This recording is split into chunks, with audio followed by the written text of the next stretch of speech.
મિત્રો તમારી જે ગણિતનું 80 ગુણનું પેપર છે પ્રથમ પરીક્ષા ઓક્ટોબરનું, તો એ કુલ 80 ગુણનું પેપર છે. સમય 3 કલાકનું છે. તમે જોઈ શકો છો ગુજરાત બોર્ડ દ્વારા આપવામાં આવેલા પેપર છે. ખાસ તૈયાર કરી દેજો જેથી તમે સારામાં સારા પૂરા માર્ક્સ લાવી શકો. વિદ્યાર્થી મિત્રો, હું અહીં તમને સંપૂર્ણ દરેક દાખલા જે છે સ્ટેપ બાય સ્ટેપ સારી રીતે લખીને સમજાવીશ. એટલે એકવાર વિડીયો જોશો તો તમે ઇઝીલી જે છે 80માંથી 80 લાવી શકો. ખાસ આ વિડીયોને સુધી જોતા રહેજો. ચેનલ પણ તો ખાસ ચેનલ સૌપ્રથમ સબસ્ક્રાઈબ કરી દેજો. વિદ્યાર્થી મિત્રો, સૌપ્રથમ વાત કરીએ વિભાગ એ. વિભાગ એ કુલ 16 માર્ક્સનું છે, જેની અંદર ખાલી જગ્યા, હેતુલક્ષી MCQ, ખાલી જગ્યા, ખરા ખોટા. બરાબર. પહેલો પ્રશ્ન ખરા ખોટાનો છે. તમે જોઈ લો. દ્વિઘાત સમીકરણને ઓછામાં ઓછા 2 વાસ્તવિક બીજ હોય છે તો આ વિધાન કેવું છે? ખોટું છે. પછી 2 સમરૂપ ત્રિકોણના ક્ષેત્રફળનો ગુણોત્તર તેમની અનુરૂપ બાજુઓના સમપ્રમાણમાં હોય. અહીંયા શું આવે? સમપ્રમાણ. એટલે આ વિધાન પણ કેવું છે? ખોટું છે. બરાબર. આ 2 પ્રશ્નો ખાસ ધ્યાન રાખજો, તૈયાર કરી દેજો. ના હોય તો નોટબુક જે છે સાઈડમાં રાખો તમે, અને જેમ જેમ હું તમને શોર્ટ ટ્રીક આપતો જાઉં છું સ્ટેપ બાય સ્ટેપ એ લખતા રહેજો. બરાબર. આગળ દાખલામાં હું તમને ઘણી બધી શોર્ટ ટ્રીક્સ આપીશ. ચલો, ત્રીજો પ્રશ્ન છે. કોઈ વર્તુળના એક વ્યાસના અંત્યબિંદુમાંથી દોરેલો વર્તુળના સ્પર્શકો ખાલી જગ્યા સમાંતર હોય તો એ સ્પર્શકો કેવા હોય? તો પરસ્પર સમાંતર રહેશે. બરાબર. પરસ્પર કેવા હોય? તો સમાંતર. તો તમારે ખાલી જગ્યામાં પરસ્પર લખવાનું છે. ત્યારબાદ ચોથી ખાલી જગ્યા છે કે 2 ક્રમિક ધન પૂર્ણાંકનો ગુણાકાર હંમેશા વિભાજ્ય હોય છે. તો 2 ક્રમિક ધન પૂર્ણાંકનો ગુણાકાર જે છે હંમેશા 2 વડે વિભાજ્ય હોય. કેટલા વડે? 2 વડે. તો ખાલી જગ્યામાં તમારે યાદ રાખવાનું 2 વડે વિભાજ્ય હોય. જે ઘટના ચોક્કસપણે ઉદ્ભવે છે તે ઘટનાની સંભાવના, તો યાદ રાખવાનું ચોક્કસ ઘટનાની સંભાવના 1 હોય અને જે અચોક્કસ એટલે કે અશક્ય ઘટના હોય તો એની સંભાવના 0. આ 2 વસ્તુ યાદ રાખજો. ચલો, હવે આગળ જે છઠ્ઠો પ્રશ્ન છે જેની અંદર તમને એમ કીધું છે કે બિંદુ 20, 21નું ઉગમ બિંદુથી અંતર શોધો. તો અહીંયા ઉગમ બિંદુથી અંતર જે છે કેટલું થશે? 29 એકમ થશે. ત્યારબાદ 7મો પ્રશ્ન છે. એક સમાંતર શ્રેણીનો સામાન્ય તફાવત એટલે કે D જે છે આપણે આપી દીધો છે -6. તો A-16 અને A-12 બરાબર શોધવાનું છે. તો A-16 અને A-12 કરશો એટલે બાદબાકી કરશો એટલે તમને આનો આન્સર મળશે 24. -24 આન્સર મળશે. ખાસ ધ્યાન રાખજો. -24. બરાબર છે. ચલો, ગુસા કોને કહેવાય? ગુસાની વ્યાખ્યા લખવાની છે. તો લખવાનું કે 2 કે તેથી વધુ આપેલી સંખ્યામાં રહેલા સામાન્ય અવિભાજ્ય અવયવ નાનામાં નાનાને ગુસા કહેવાય છે. બરાબર છે. હું આગળ તમને દાખલા વચ્ચે ચર્ચા કરીશ ત્યારે વધારે તમને ખબર પડશે કે જે નાનામાં નાની ઘાતાંકવાળું પદ હોય, બરાબર, એના આપેલ સંખ્યાને ગુસા કહેવાય. તો આ ના હોય તો નોટબુકમાં તમે વ્યાખ્યા લખી દો અને પછી તૈયાર કરજો, કારણ કે જેટલું તમે લખશો એટલું તમને વધારે યાદ રહેશે. બરાબર. અને ગણિત જે છે એ તમે જોશો તો નહીં આવડે, સાથે સાથે નોટબુકમાં પ્રેક્ટિસ વર્ક કરશો તો 100% આવડી જશે. એટલે ખાસ વિડીયોને અંત સુધી જોતા રહેજો ધ્યાનપૂર્વક. 100% તમે 80માંથી 80 માર્ક્સ લાવશો. 9મો પ્રશ્ન છે. 28 અને 63 બંને વડે વિભાજ્ય હોય તેવા નાનામાં નાનો પૂર્ણાંક જણાવો. તો 252 આવશે જવાબ. શું આવશે? 252. સુરેખ સમીકરણ યુગ્મના પ્રકાર. તો સુરેખ સમીકરણ યુગ્મના કેટલા પ્રકાર છે ભાઈ? 3 પ્રકાર છે. એકદમ ઇઝી. બરાબર. ચલો, હવે વિદ્યાર્થી મિત્રો જોઈએ નેક્સ્ટ પ્રશ્ન જે છે એમાં એમ કીધું છે કે ભાઈ x = 0નો આલેખ શું દર્શાવે છે? x = 0નો આલેખ શું દર્શાવે? y અક્ષ દર્શાવે. અને y = 0નો આલેખ શું દર્શાવે? તો x અક્ષ દર્શાવે. યાદ રાખવાનું. તો અહીંયા x = 0 છે માટે તે શું દર્શાવે? y અક્ષ. હવે MCQ જોઈ લઈએ. પહેલો પ્રશ્ન છે. જો 2k + 1 પછી 13 અને 15k - 3 કોઈ સમાંતર શ્રેણીના ક્રમિક પદો છે, બરાબર, તો આમાં kની કિંમત શોધવાની છે તમારે. તો તમે સાદુરૂપ આપીને ગણતરી કરશો. k = 4 આવશે. એટલે ઓપ્શન B તમારો સાચો જવાબ આવશે. કોઈ ઘટનાની સંભાવના ખાલી જગ્યા હોય તે શક્ય નથી. તો કોઈ ઘટનાની સંભાવના જે છે એ એક કરતાં વધુ ન હોય. તમને એટલી તો ખબર હોવી જોઈએ. કોઈ પણ ઘટના હોય તેની સંભાવના 1 હોય, 1 કરતાં વધુ ન હોય. એટલે અહીંયા ઓપ્શન Dમાં શું કીધું છે? 1.5 એટલે 1 કરતાં વધારે થઈ એટલે એ હોય જ નહીં. એટલે ઓપ્શન D આવશે. આ તો એકદમ સહેલું છે, તમને આવડવું જોઈએ. ખાસ તૈયાર કરી દેજો વિદ્યાર્થી મિત્રો. 100% તમને ખૂબ ઉપયોગી થશે. જ્યારે તમે પેપર આપીને આવશો એટલે તમને ખૂબ આનંદ થશે. એટલે મોસ્ટ ટાઈમ જે ગુજરાત બોર્ડ દ્વારા આપવામાં આવેલ પેપર છે એટલે ખાસ તૈયાર કરી દેજો. હવે 14મો જે પ્રશ્ન છે એમાં એમ કીધું છે સામાન્ય રીતે કોઈપણ આવૃત્તિ વિતરણ માટે બહુલક મધ્યસ્થ બરાબર 2 × મધ્યસ્થ - મધ્યક. આપણે આ સૂત્ર છે 2 = m - n વાળું. બરાબર. 2 × મધ્યસ્થ - મધ્યક. આ સૂત્ર જ પૂછ્યું છે એટલે અહીંયા આવશે ઓપ્શન B. ત્યારબાદ નાનામાં નાની અવિભાજ્ય સંખ્યા અને નાનામાં નાની વિભાજ્ય સંખ્યાનો લસા તો હંમેશા કેટલું થશે? 4 જ થશે. બરાબર. લસા 4 આવે. ત્યારબાદ તમને બંને શૂન્યોની સંજ્ઞા કેટલી થશે? તો જુઓ, આ x² + 9x 99x + 127, તો આના શૂન્યોની સંખ્યા જે છે માઇનસમાં આવશે, એટલે આપણે અહીંયા લખીશું ઋણ. બરાબર, શૂન્યોની સંખ્યા શું થશે? ઋણ થશે. કારણ કે તમે શૂન્ય શોધશો તો એની કિંમત જે છે એ તમને ઋણમાં મળશે. તમારે ટ્રાય કરવો હોય તો કરજો, અને સંપૂર્ણ આનું લેખિતમાં સોલ્યુશન જોતું હોય તો એ અલગથી તમે મને કમેન્ટ કરજો, તો આપણે એના પર કોઈ વિડીયો બનાવીશું.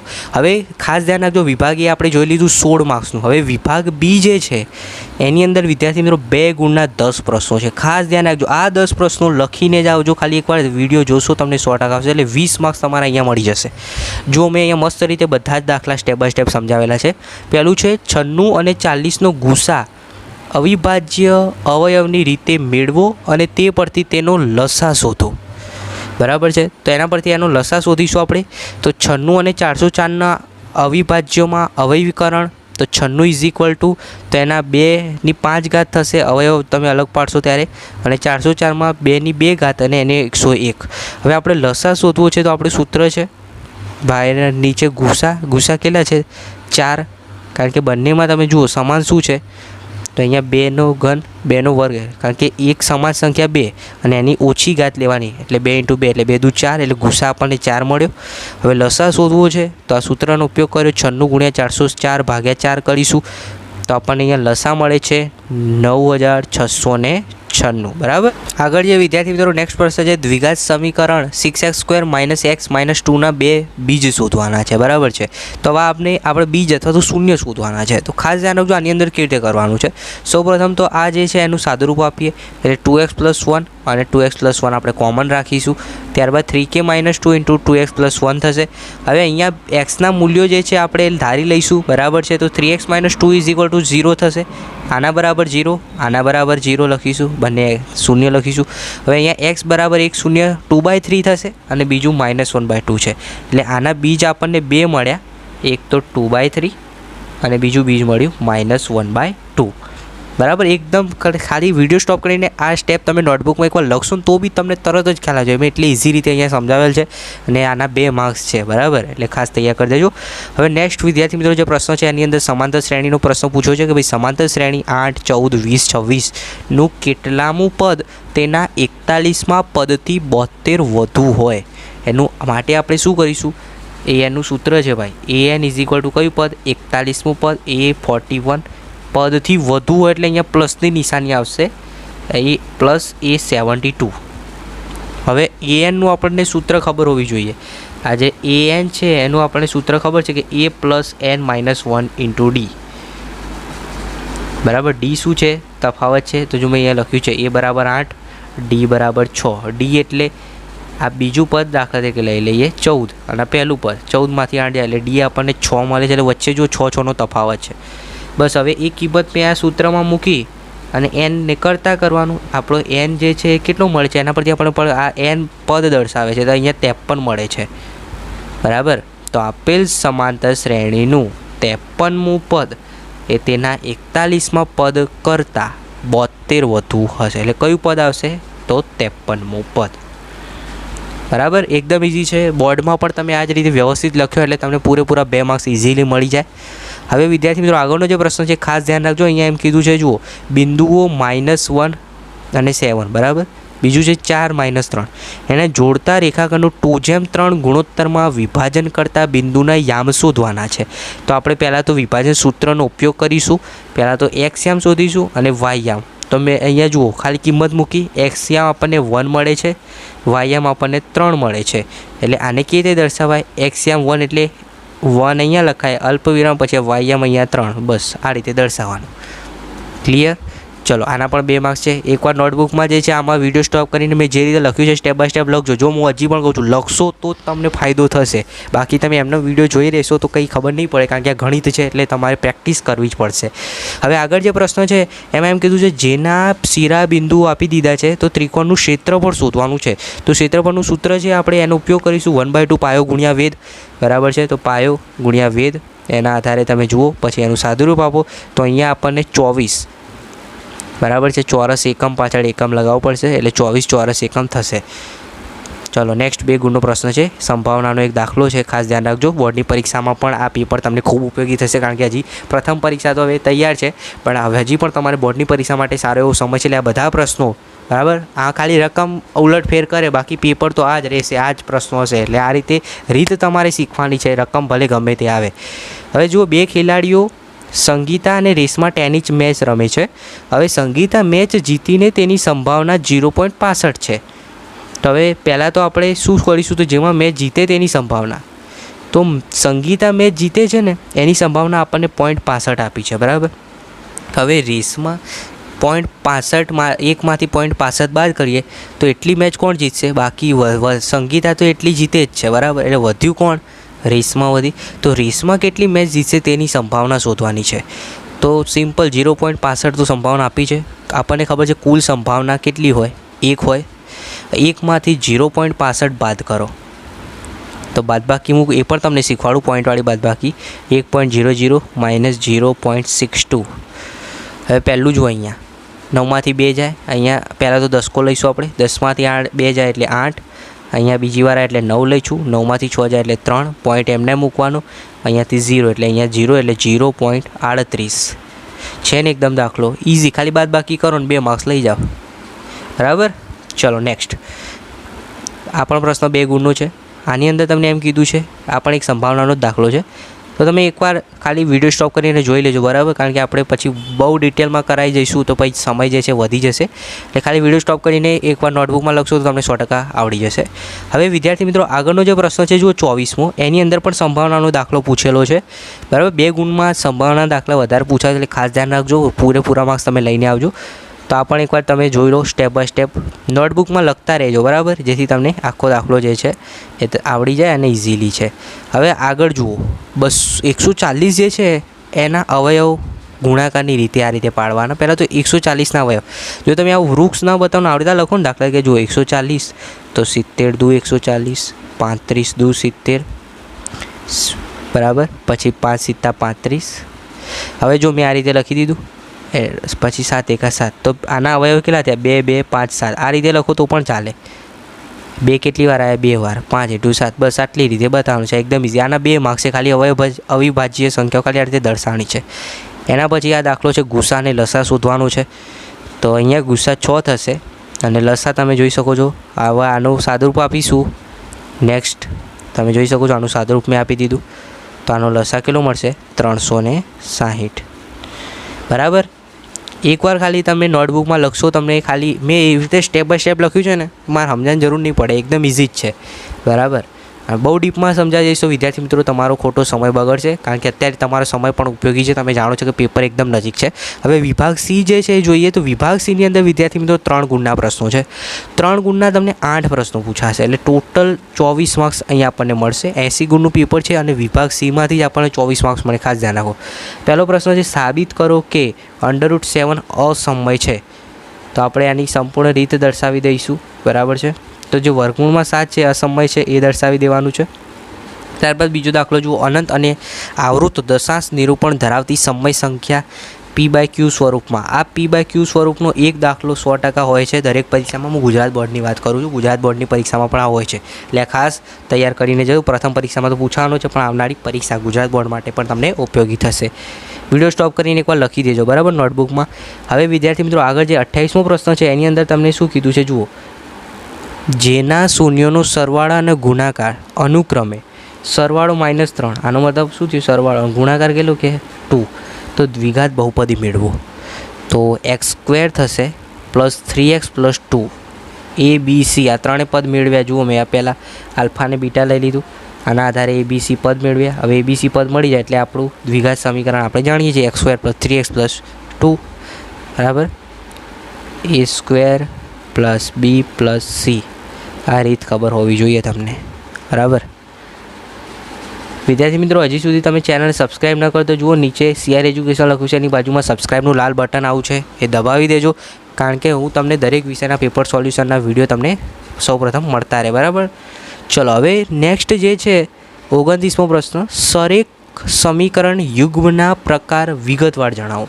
તો એક થિયરિકલ પ્રશ્ન છે, બરાબર છે, એ પણ તમે સ્ક્રીન ઉપર જોઈ શકો છો. સંપૂર્ણ મેં આન્સર અહીંયા આપેલ દીધો છે કે ભાઈ એમાં પ્રકારમાં લખવાનું કે ભાઈ સુસંગત સમીકરણ યુગ્મ. તો એની અંદર શું લખવાનું છે એકવાર વિડીયો સ્ટોપ કરીને એકવાર વાંચશો તો બી તમને આઈડિયા આવી જશે. ખાસ ધ્યાન રાખજો, આ બધા પ્રશ્નો 3 ગુણના છે એટલે તમારે આ રીતે ત્રણેયનું સમજાવવાનું છે. આ રીતે અવલંબી સમીકરણ યુગ્મ, અસંગત સમીકરણ યુગ્મ. હવે નેક્સ્ટ પ્રશ્ન છે એ આપણે જોઈ લઈએ. ખાસ ધ્યાન રાખજો, મોસ્ટ ટાઈમ બી આ દાખલો છે જે તમને ગુજરાત બોર્ડની પરીક્ષા, પ્રથમ પરીક્ષામાં તો પૂછવાનો છે પણ ગુજરાત બોર્ડની પરીક્ષા માટે પણ આઈએમપી છે. રેલવેના 2 પાટા સમીકરણ x+y-4 = 0 અને બીજું સમીકરણ પછી આપી છે એના દ્વારા દર્શાવ્યા છે. તો રેલવેના 2 પાટા એકબીજાને છેદ છે એ આપણે સાબિત કરવાનું છે. તો જુઓ આ વિધાન કેવું થશે, અસત્ય છે એટલે છેદશે નહીં. બરાબર, આપણે છેલ્લે સાબિત કર્યું તો એમાં જવાબ શું આવશે, ભાઈ નહીં છેદે. પછી લોપની રીતનો એક દાખલો તમને પેપરમાં 100% જોવા મળશે, ગુજરાત બોર્ડની પરીક્ષામાં પણ જોવા મળશે, આ પ્રથમ પરીક્ષામાં પણ જોવા મળશે એટલે ખાસ તૈયાર કરી દેજો આ દાખલો. બરાબર, રકમ બદલાઈ શકે છે પરંતુ રીત તો તમારી આ જ રીતે રહેશે. એકવાર વિડીયો સ્ટોપ કરીને તમારી નોટબુકમાં ખાસ લખી દેજો વિદ્યાર્થી મિત્રો. અહીંયા દરેક સ્ટેપ બાય સ્ટેપ મેં સમજાવેલા છે તો ખાસ જોઈ લેજો. ચલો, એમાં x = 13 મળશે અને y = 7. હવે બીજ પૂર્વ વર્ગની રીત શોધવાની છે. બરાબર, આપેલ સમીકરણની તો એનું પણ સોલ્યુશન તમે સ્ક્રીન ઉપર જોઈ શકો છો સ્ટેપ બાય સ્ટેપ. લો કરો. બરાબર, શાંતિથી નોટબુકમાં લખી દો સ્ટેપ બાય સ્ટેપ મેં જે રીતે અહીંયા દરેક સ્ટેપ દર્શાવે છે તે રીતે. હવે આપણે વાત કરીએ વિદ્યાર્થી મિત્રો 33મો પ્રશ્ન. 5 વર્ષ પહેલાંની ઉંમર એનો વર્ગ તેની હાલની ઉંમરના એટલે કે હાલનું જે વર્ષ હોય એના 5 ગણા કરતાં 11 વધુ થાય છે. તો 12ની હાલની ઉંમર શોધવાની છે. તો હાલની ઉંમર x ધારી લઈએ આપણે, 5 વર્ષ પહેલાં એટલે x - 5. તો હવે આ માહિતી મુજબ જુઓ, 2 શૂન્ય મળશે, x = 14 અને x = 1. બરાબર, તો હવે એનું આપણું સાદું રૂપ આપીશું, x = 1 મૂકીશું એટલે 5 વર્ષ પહેલાંની ઉંમર ઋણ થાય જે શક્ય જ નથી એટલે 1 તો આવે જ નહીં. વધ્યું શું, 14. તો જેબાની હાલની ઉંમર 14 વર્ષ. આ ઉંમરવાળો દાખલો ખાસ ફરીથી કહું છું નોટબુકમાં સ્ટેપ બાય સ્ટેપ જો લખો, ખાલી રકમ બદલાય બરાબર, બાકી રીત તો આ જ રીતે આવશે અને ઉંમરનો એક દાખલો 100% તમને પરીક્ષામાં જોવા મળશે. અને સમાંતર શ્રેણીનો મોસ્ટ ટાઈપી દાખલો અહીંયા મેં દર્શાવેલ છે. કેટલામું પદ તેના 41મા પદથી 72 વધુ હોય આપણે જોઈ ગયા. બરાબર, હવે વિદ્યાર્થી મિત્રો વાત કરીશું વિભાગ ડી. સેક્શન ડીની અંદર વિદ્યાર્થી મિત્રો 4 ગુણના તમારે 5 પ્રશ્નો આવશે. પ્રથમ પરીક્ષાની વાત કરું છું, કુલ 80 ગુણનું પેપર છે એટલે ટોટલ અહીંયા સેક્શન ડી તમને 20 માર્ક્સ અપાવશે. એટલે વિભાગ એ પહેલાં તૈયાર કરો, પછી વિભાગ ડી કરો, પછી વિભાગ સી કરો અને પછી વિભાગ બી કરો. પણ પહેલાં એ અને ડી તો કમ્પ્લીટ કરો, પછી બી અને સીમાં તમે જાતે નક્કી કરો તમારે શું કરવું છે. બરાબર, કારણ કે એ અને ડીના જે ઓછા પ્રશ્નો હશે અને રોકડા માર્ક્સ અપાવશે, કારણ કે એ વિભાગ 16 માર્ક્સ, ડી વિભાગ 20 માર્ક્સ એટલે 36 માર્ક્સ 80માંથી અહીંયા આટલા થઈ ગયા એટલે પાસ તો તમે અહીંયા જ થઈ જાવશો. તો વિદ્યાર્થી મિત્રો મેં અહીંયા સંપૂર્ણ દરેક પ્રશ્નોનું સોલ્યુશન આપેલ છે. બરાબર, ફટાફટ તમે જોઈ લો, વિડીયો સ્ટોપ કરીને નોટબુકમાં લખતા રહેજો. બરાબર, હવે જુઓ બીજો જે દાખલો છે એ એક ડબ્બાવાળો છે, એ બી તમે સ્ક્રીન ઉપર જોઈ લેજો. હું અહીંયા તમને આની જે PDF છે એના સોલ્યુશનની લિંક નીચે ડિસ્ક્રિપ્શનમાં આપું, પણ પહેલાં તમે એક step by step video stop કરીને સોલ્યુશનના જે પદ છે ઉતારી દો. અવયવ પાડીને શોધવા 4 માર્ક્સનો દાખલો છે. જુઓ કેટલો ઇઝી છે અને તમને રોકડા 4 માર્ક્સ અપાવશે. એટલે મેં તમને કીધું કે વિભાગ એ પહેલાં કરો અને પછી વિભાગ ડી તૈયાર કરી દો. ત્યારબાદ બંને ચોરસની બાજુઓની લંબાઈ, એક તો પરિમિતિવાળો દાખલો બી આપ્યો છે અહીંયા, તો એનું સૂત્ર આપણે ઉપયોગ કરીને એની લંબાઈ શોધવાની છે. તો અહીંયા બધા જ સ્ટેપ બાય સ્ટેપ મેં અહીંયા સમજાવેલ છે તો ખાસ જોઈ લેજો. હવે સાબિત કરો કે કોઈ પણ ધન પૂર્ણાંક અને તેના વર્ગના સરવાળો યુગ્મ સંખ્યા જ હોય. તો એની પણ સમજૂતી મેં સાબિતી અહીંયા બતાવી દીધી છે. જોઈ લો આન્સર કેવી રીતે લખવાનું છે, રીત જુઓ. બરાબર છે, આ રીતે લખો તો તમને 100% પૂરેપૂરા 4માંથી 4 માર્ક્સ આવે, કારણ કે આ બધા પ્રશ્નો 4 માર્ક્સના છે. ત્યારબાદ વર્ગનો સરવાળો યુગ્મ સંખ્યા જ હોય એ સાબિત કરવાનું છે. તો એની સાબિતી પણ મેં અહીંયા આપેલ છે, જોઈ લો. અહીંયાથી તમારે આ રીતે સ્ટેપ બાય સ્ટેપ ચાલુ કરવાનું છે અને અહીંયા આ રીતે લખવાનું અને પછી છેલ્લે લખી દેવાનું કે આમ કોઈ પણ ધન પૂર્ણાંક અને તેના વર્ગનો સરવાળો યુગ્મ સંખ્યા જ હોય.